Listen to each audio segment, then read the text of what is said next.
Hi, I'm Nat. And I'm Guy, and this is our last show from this studio. We're moving sets tomorrow. That's why everything's a little bit bare. But we're going to take a couple days off to rebuild the new set at the new place. And why don't we get into today's stories? Yes, so there is a big story. Where am I looking? I don't even know where I'm looking. There is a big story today where Trump and world leaders signed Gaza ceasefire deal as hostages reunite with families. And of course, nobody on the left that was calling for a ceasefire and for Palestine to be left alone is going to credit Trump, but that's who the credit is for. Yeah, the BBC actually cut away from Trump. They congratulated him and then cut away from his speech. They really are trying to avoid giving him full credit for this thing. Good on Trump for getting this thing done. The Palestinian protesters are still protesting all over the world, except for in Palestine, where they seem to be wearing MAGA hats, and there's a bunch of American flags around Israel. So both sides can seem to agree Trump did a good thing here. Yes, so U.S. President Donald Trump and other world leaders have signed a Gaza ceasefire deal during the summit in Egypt. Trump hailed the historic dawn of a new Middle East in remarks before the Israeli parliament. The signing came after Hamas returned the 20 remaining living hostages in Gaza to Israel and handed over the remains of 4 unalived hostages. Yeah, and I did watch the speech today. There was a liberal protester that was a member of the parliament in Israel as he gave the speech, and he got up and started shrieking. It was a little bit unbelievable. Just give the man some credit at one point, but the liberals are just losing their minds over this thing. Mm-hmm. And do you think it'll last? Yeah, I think it would probably last. Hopefully. Well, we'll talk about some more stories because they're interrelated. Okay. So a few days ago, it also came out that Marco Rubio stated that the peace talks broke down because of people like Macron and Starmer deciding to reward Hamas with a Palestinian state. Starmer, Macron, Carney, Albanese now can hang their heads in shame because maybe they were trying to sidestep everything. Yeah, and it's going to be interesting if this is the fact. I mean, this is the U.S.'s point of view of this. This may have also put pressure on Israel to actually finally accept the deal as well. Oh, we had this issue earlier. It's like we're new at this. Have you noticed that the talks with Hamas fell apart on the day Macron made the unilateral decision that he's going to recognize a Palestinian state? And then you have other people come forward, other countries say, well, if there's not a ceasefire by September, we're going to recognize a Palestinian state. Well, if I'm Hamas, I basically conclude, let's not do a ceasefire. Right. Because we can be rewarded and we can claim it as a victory. So those messages, while largely symbolic in their minds, actually have made it harder to get peace and harder to achieve a deal with Hamas. They feel emboldened. Have you noticed? Yeah, and they're really starting to play hardball with a lot of these countries to get these deals. They played hardball with Hamas and Israel. They ended up getting the deal, even though every other country seemed to be sabotaging them, from the UK to Canada to the EU and Australia. That being said, they're also playing hardball with Venezuela. So it's going to be very interesting how this thing kind of works out here. And other people that are playing hardball are China, which you put in as a story here, where U.S. Trade Ambassador China just ordered the world to seek its approval for exports. What the Chinese have done, in short, is that they've ordered the entire world that they have to submit for approval and permission by the Chinese government to export any kinds of materials that include rare earths that could have been touched, processed, or mined by China, and those are a lot. This could include cars, microwaves with chips, and even defense materials. China has taken this action, which is quite extreme. Yeah, and I have a little bit of bigger take on this. Trump and China kind of had put things to the side, had a working deal as they decoupled, which was working for Trump and working for the United States. There's an issue, and I follow China fairly closely. Xi Jinping had a heart attack just a few days ago. This is his 3rd heart attack. He was in hospital previous to this heart attack. 3 of the 4 major CCP ruling members have turned against Xi. They're looking to put him in a purely presidential role with no actual power. They want to keep him there so that it doesn't look like the country is necessarily falling apart.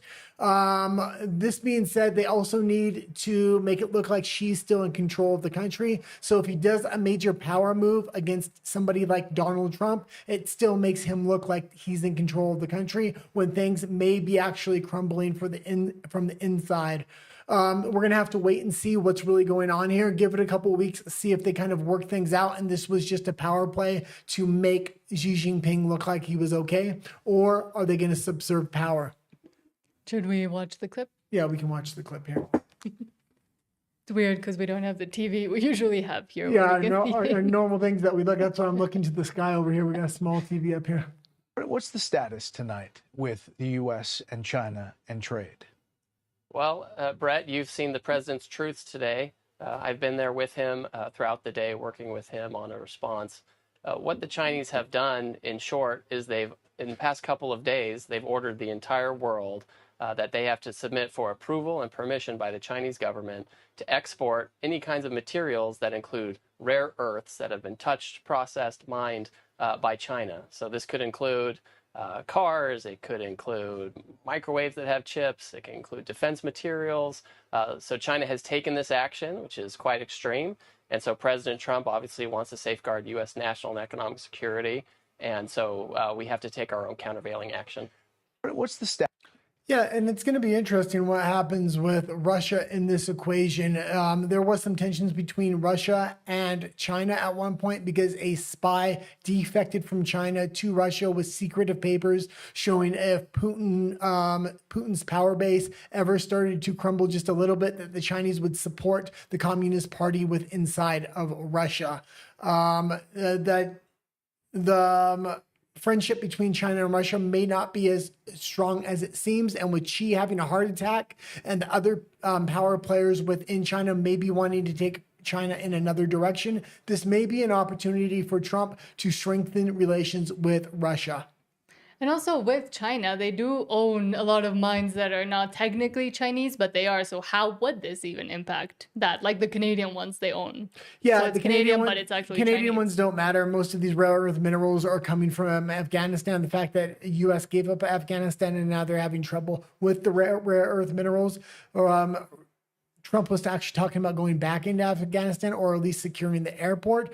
I think they're realizing if China takes these rare earth minerals, it's hard to replace. China runs about 70 to 80% of the world's rare earth minerals. Why are these important? Because they go into military equipment. So yes, China, from our novel, China tightens grip on rare earths after U.S. chip ban. China just hit back with export controls on 12 rare earth elements and now wants to foreign buyers to get licenses too. Beijing controls 70% of rare earth mining, 90% of processing, and 93% of permanent magnet production. It also refines 100% of global samarium. Good luck building an F-35 without that. Yeah, all the way from taking these minerals out of the ground to refining them and putting them into products. China has a virtual monopoly on all of this. Russia has a little bit, and there's a few other countries that have a little bit, but it's going to be very hard for the United States to pivot if China keeps this. I don't necessarily think they are going to keep this hard line. I think it is really a power play to make Xi look like he's still controlling the country. Each fighter jet needs 417 kilograms of rare earths. Your electric vehicle and AI data center aren't far behind on the dependency scale. This isn't just a trade spat, it's a supply chain chokehold with national security consequences.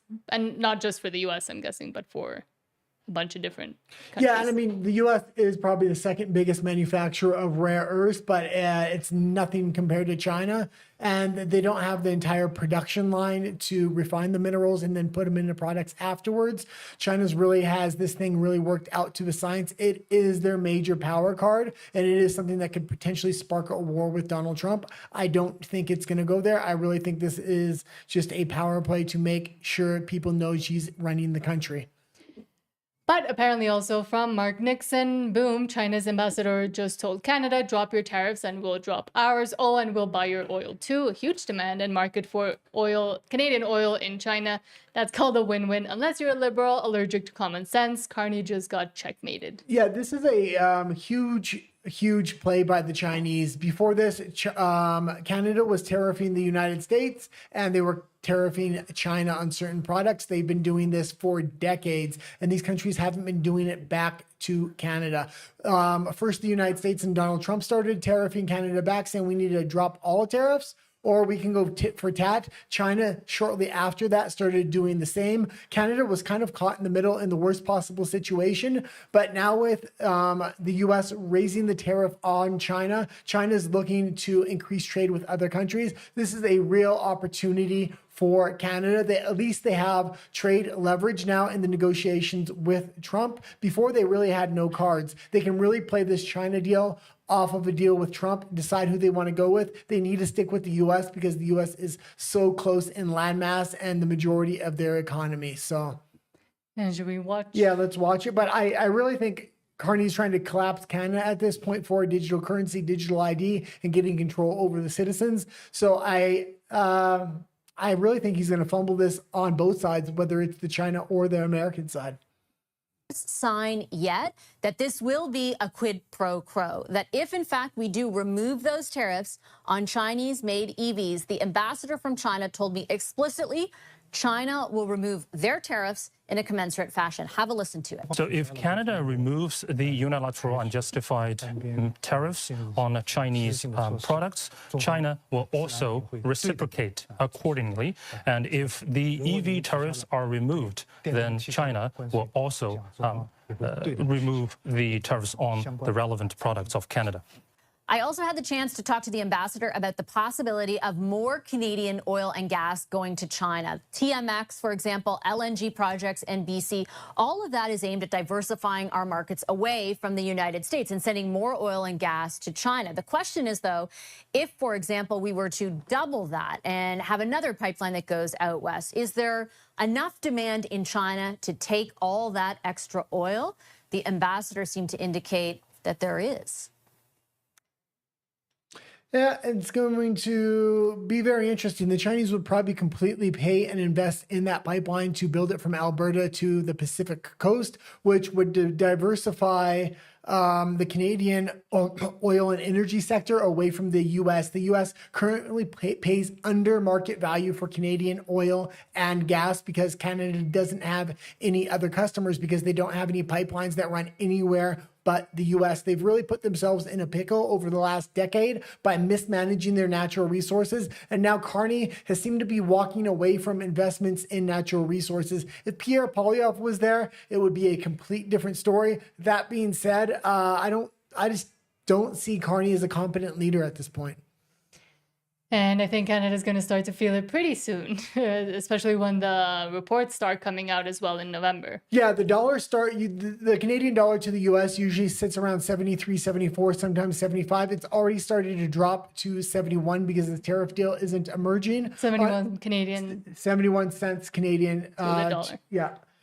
That being said, the economic report is going to come out on November 4th. Carney is expected to way overspend on this and not in the proper areas that are going to develop a long-term future for Canada, like in their natural resources. This is expected to hit the dollar very, very hard. It could potentially go down to 65 cents. If it does, it could hit a free fall and go all the way down to 50 cents within the next couple of years, which would...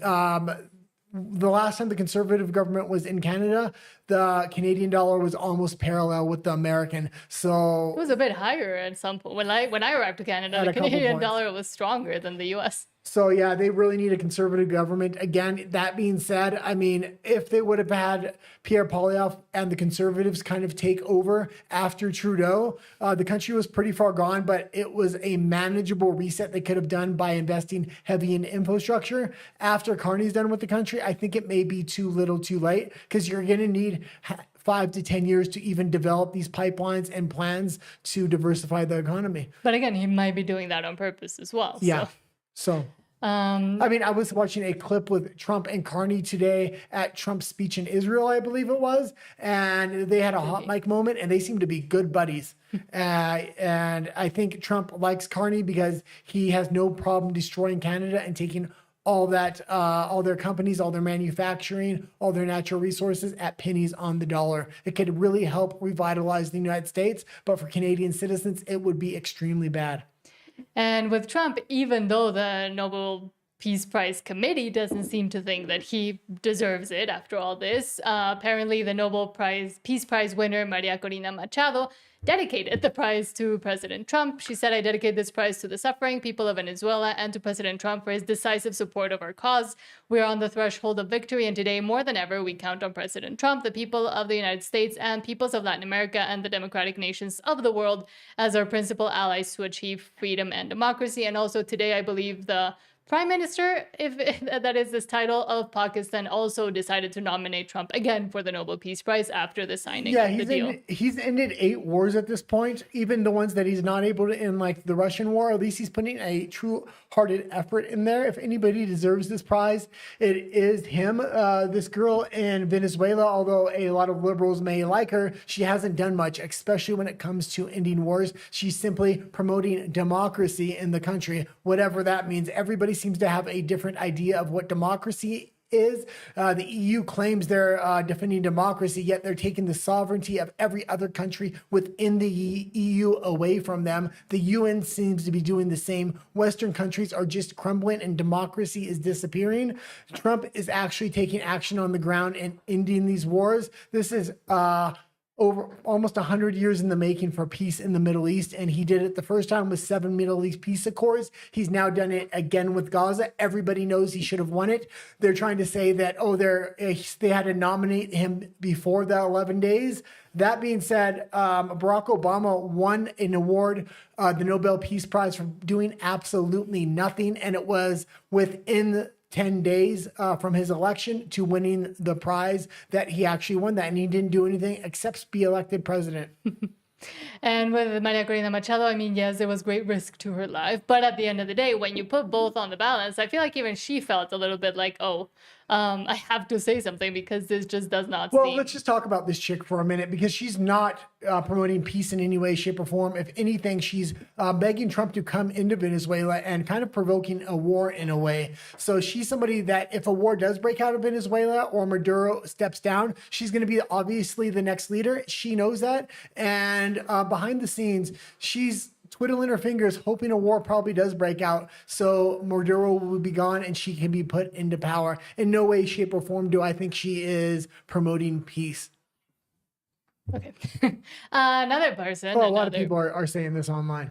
Another country that is also not trying to promote peace, but crumbling under their own weight of their own expectations, is the UK, because according to sources within the Labour Party, Keir Starmer's digital ID plans are in quite a lot of trouble, as we have mentioned, all the staggering trouble that could come from it, and that started coming as soon as they implemented it, and could potentially get set back by 5 years due to enormous opposition from his own party as well. Yeah, and I really hope this is true, and Reform UK is really coming to a head, because they are opposing this digital ID. They are getting even more support than they already had. So if this is the fact that it is falling apart, all those clips that we showed right here on this show about different Liberal Party members, different government members saying, oh, this is inevitable, there's no way to stop it, you basically already have a digital ID, there's no reason to protest. Well, this shows this is now working. People are standing up, and hopefully it's going to push it back another 5 years.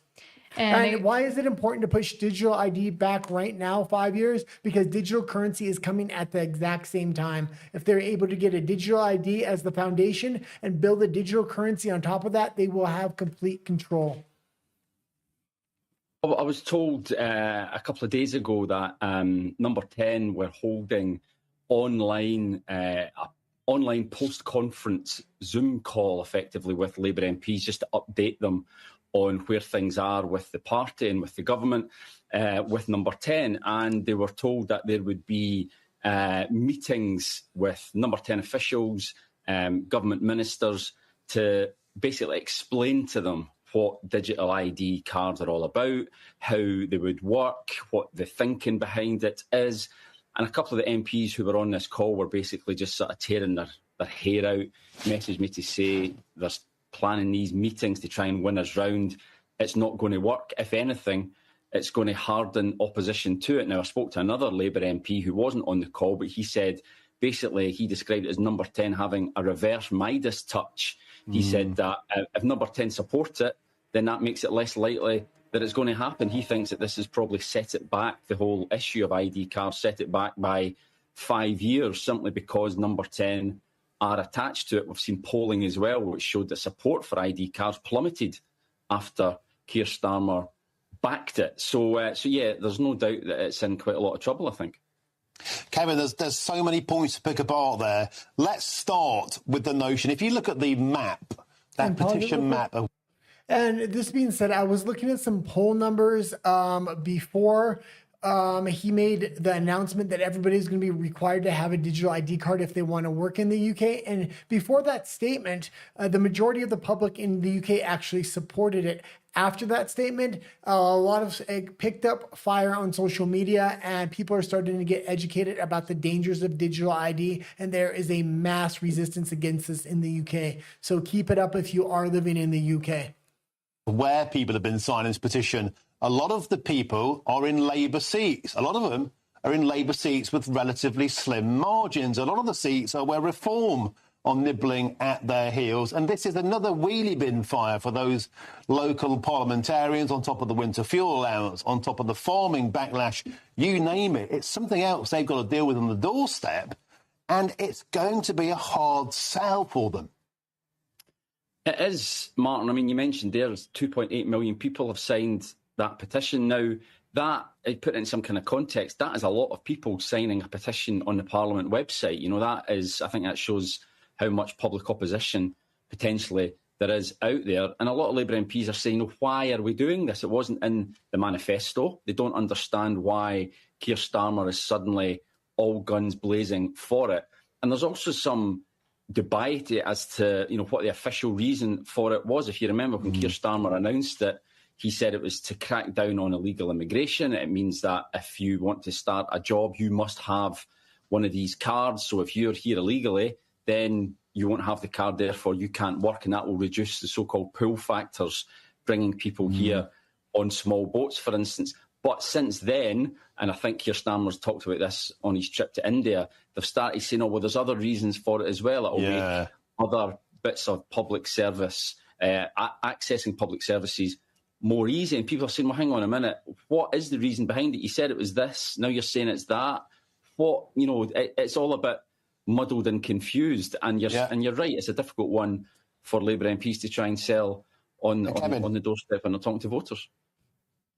Okay, and oh god, there was a talking point I wanted to say there, and I can't remember. And well, as it has been happening with digital ID around the world and with the adoption of it by different countries, they keep giving different excuses, all kind of around security, safety, and also convenience. But people are starting to see through that, and they're starting to see the incompetence in trying to even apply it to the population. We saw incompetence here in Mexico, in Canada. Also, the excuses that they were giving for digital ID were not taken out by the people, I think, as much as the government wanted. Well, and we've seen the social credit score in China go awful awry lately. A lot of social media influencers are now disappearing, and these are really rich social influencers.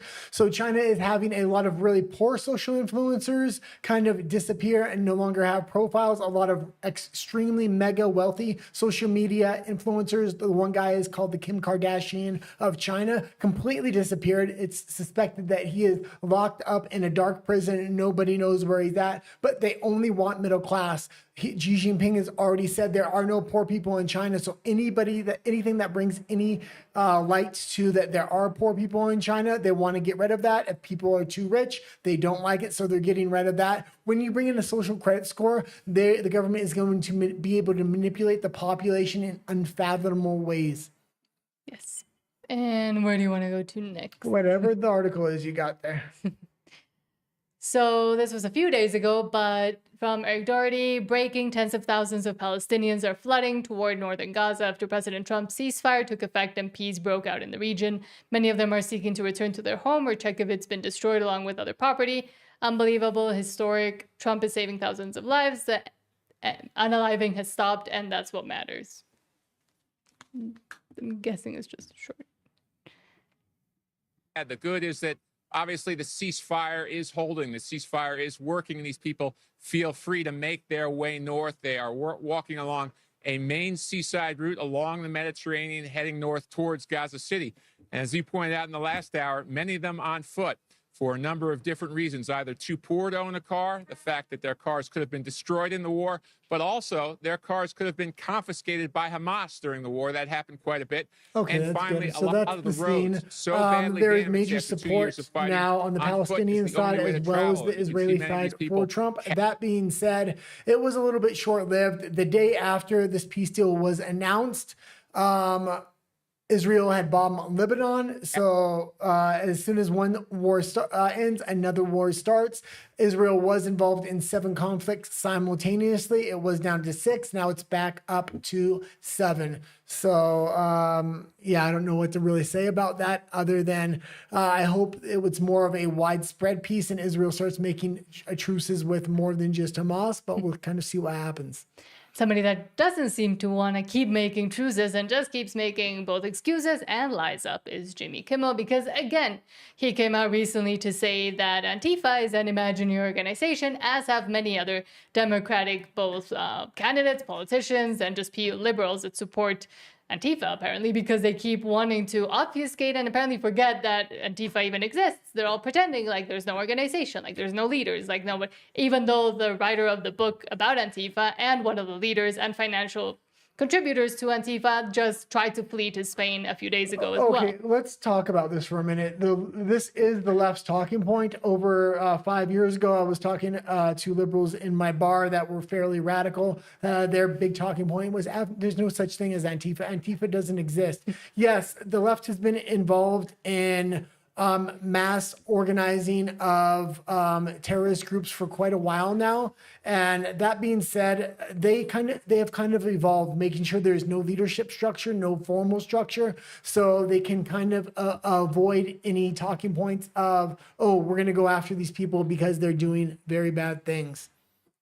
But there does seem to be an effort now from President Trump. He did have all of these journalists into the White House who specialize on Antifa. Importantly, Andy Ngo, Nick Sortor, who also got arrested by Antifa has been existing in Europe for decades now. So, and in the U.S., there were also, other paramilitary groups, I would say, or guerrilla groups like the Weather Underground, etc. So it is like a historical fact that these groups have existed, and now they have found through, they're individual. Now what they're looking more and more like is disconjointed terror cells. One's not connected with the other, so it's not a hierarchy in an organization, how you would traditionally go after these organizations. But let's see what Jimmy Kimmel said. Oh, hold on. You understand, there's no Antifa. This is an entirely imaginary organization. There is not an Antifa. This is no different than if they announced they rounded up a dozen Decepticons. We've captured the Chupacabra, everyone. Yeah, and then it was Trump's turn to ratchet up the rhetoric. And we do need to say something about the guy that was asking Charlie Kirk questions the moment he had actually gotten shot, and he was practicing his reaction to that. He is actually the son of the producer of the Jimmy Kimmel Show. There seems to be a close-knitted network kind of coming out, and a lot of Jimmy Kimmel's comments originally about how MAGA did this, or the comment he made here, is kind of showing there may be a larger organization underneath of this that's highly organized and highly well-funded. And funnily enough, it is something that a lot of people have known for a long time and try to expose, like Andy Ngo and like a lot of these other independent journalists that met with Trump to explain to him something has to be done. And this is an organization, and there is a lot more behind that hasn't been allowed to come out by mainstream media, but also by past governments and still by some governments of individual states, like Portland, etc. Investigating this kid that's involved with the Charlie Kirk shooting and other things like this, it's very important that there are people asking questions about this shooting, because everything isn't necessarily adding up. It is starting to push in the way of Antifa again, and we may have gone off track for a minute, but it's important that they keep looking so we uncover if it's not just a lone shooter, was there a network of people involved with this? So I do commend people like Candace Owens and other people, even though if a lot of individuals may think they're going off track, they need to look at everything and all of the evidence that presents itself, open source this thing to the general public, which they are kind of doing, and it's now kind of leading them into a bigger organization that may be an underground Antifa network. Now let's move all the way back to Mexico, the US, and Canada, because apparently from the CBC, Canada, US, Mexico trade deals are over, says Mexican lawmaker. But let's see who this lawmaker is, because we might not be able to trust him that much.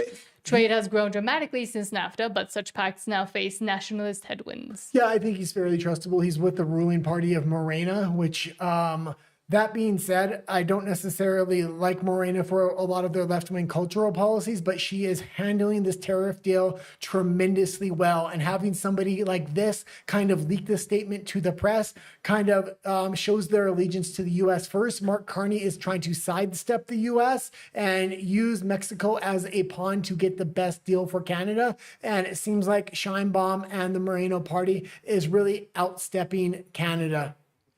With him, I will say take everything he says with a grain of salt. I am from Mexico, I know a little bit, but a veteran Mexican lawmaker says the era of trilateral trade deals between Mexico, Canada, and the U.S. is ending. Deputy Germán Martínez Cázares, a former member of the ruling National Regeneration Movement, or Morena party, says the existing agreement won't survive the stress exerted by nationalism pushed by the current U.S. and Mexican administration. Okay, in one moment there, the current U.S. and Mexican administrations, and this is an important fact, where they align even though they are completely opposite. Morena is nationalistic for Mexico. Trump is nationalistic for the United States. Mark Carney is a traditional liberal globalist. He was actually the architect of that. So when you see liberal organizations that I may not necessarily agree with, like the Mexican government, it's good to see they're at least putting Mexican national interest before global national interest, even if there is a lot of corruption going on. And this is why this isn't working out for Mark Carney the way he thought it would. So while the Mexican government, from President Claudia Sheinbaum to rank-and-file Morena deputies, continually stresses its commitment to a continued trilateral trade deal, there is a growing sense in the country's commentariat that the U.S. is signaling an intent to change course.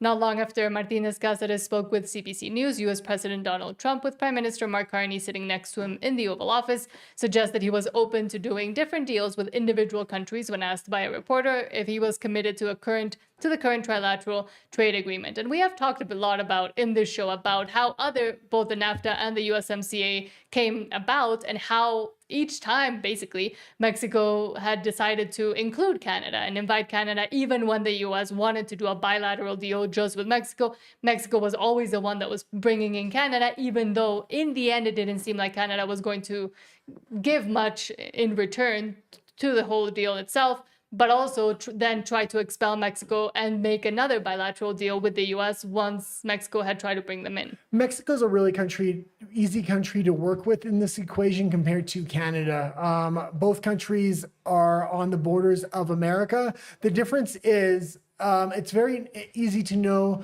Mexico's intent. It's some corruption so they can align their own pockets and national interests. When the government is aligned with national interests of Mexico, Mexican citizens, the American government can kind of play out how negotiations are going to work. What do they want? Canada is a completely different beast. This is a global government that wants to see globalization, mass immigration, wants to align with the EU and other global liberal governments around the world. It makes it very hard for America to trust and know how they're going to react. Is Canada trying to hold aces up their sleeve? Are they trying to run power plays with other countries? Mexico is very straightforward. Mexico understands it needs America, even if their cultural alignments don't necessarily line up, one being liberal, one being conservative. But it's easier to work with a liberal national government than a liberal globalist government.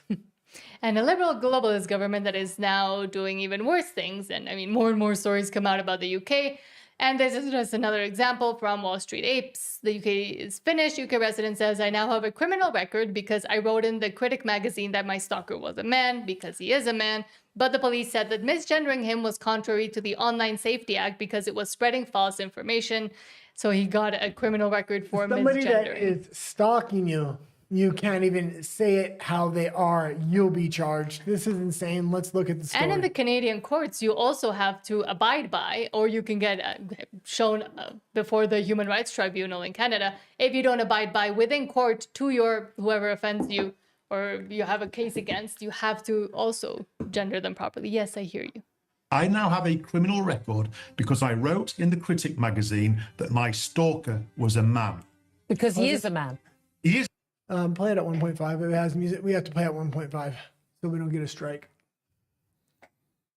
A man, yes, but the police said that misgendering him was contrary to the Online Safety Act. It was spreading false information and had caused Lindsay Watson serious, non-trivial psychological harm. I now have a criminal. Okay. And I think we can go directly into the next story. I think it may be related. No. Okay. I mean, in a broad sense, it is because it Oh always no, is. this But was the from story I thought. No, from Muse, the Democrats have been instructed to pretend they have never heard of Antifa, as we were talking before with Jimmy Kimmel, kind of doing the exact same playbook as they all are. Here's Keith Ellison claiming he doesn't know what Antifa is. In 2018, he tweeted a picture of his copy of the Antifa terror. Okay, let's hold it here for a second. Yeah, there are clips. I was watching a clip right before we went off air of major news networks with 9 different interviews, and every single commentator said Antifa doesn't exist. It's not a real thing. I've never heard of Antifa. They got the talking points from the top down, and they're just repeating it like parrots so people will believe it.